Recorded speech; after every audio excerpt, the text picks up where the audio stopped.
Okay, so I just wanted to make a really quick video talking about the TDX tutorial, specifically the lore present in it, because they actually put lore in here to the point where the tutorial is not even like a tutorial. It's more like a prologue to the events of the game. Rogue somehow already got a video out on it, so I'm not really going to talk about the contents of it. You can just check out his video. I just wanted to talk about more of its placement in the timeline because he didn't really go into that much, and I can see a lot of people getting confused exactly where exactly this takes place in the TDX timeline. So yeah, let's just talk about it. So clearly this event, like Rogue said, and like I assume a lot of people have figured out, this event takes place after the Tower Battles event, but before the main game. This takes place slightly after the Tower Battles era.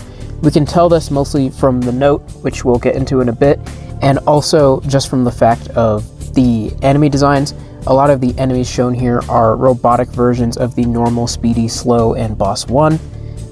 They share the same color palette, and they share the relatively same stats, and it just would make sense that the GDA would be training their new cadets off of these. Now, one thing I want to point out is that the cadet that fought in the Tower Battles event is likely not the same cadet that we are, aka the one that goes off to play the main game.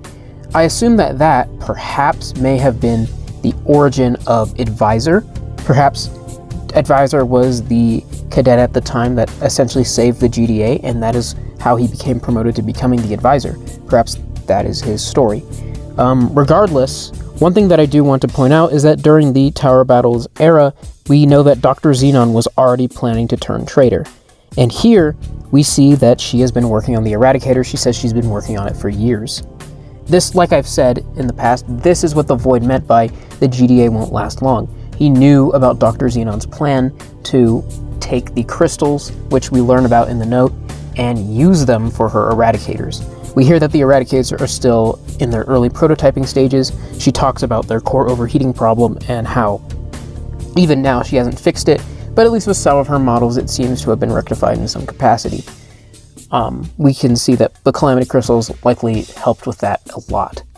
One thing that I do want to note is that her creations are entirely robotic, but as we move towards the main game, we can see that her forces include robots being like attached to zombies, essentially zombie enhanced robots, kind of like the Reanimen from Invincible. That's basically what she's going for here. So I imagine that was what use she had for the zombie army at this point. We can see that this gives context to some messages. We learned that a lot of military were sent with Dr. Xenon, put under her control because the plague was coming back.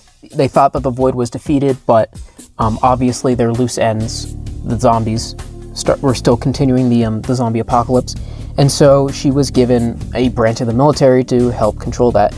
And I believe this is the Plague Division. This is why they have all that Plague Doctor-esque stuff. And that would explain a lot of just what's going on overall. So yeah, that's pretty much it. I'm very excited for the expert rework. John has mentioned that there's going to be lots of lore, lots of story stuff. I am very excited to continue on with TDX lore and all this sort of things. So yeah, expect a bigger timeline to be in the works. Down on my channel, me and Honey Tea are going to make a giant timeline of events because, you know, the story it's very good, but it is very confusing, and just overall just getting everything in order would just be a good idea. So yeah, short video, be sure to like and subscribe. I'll see you guys all next time. Bye.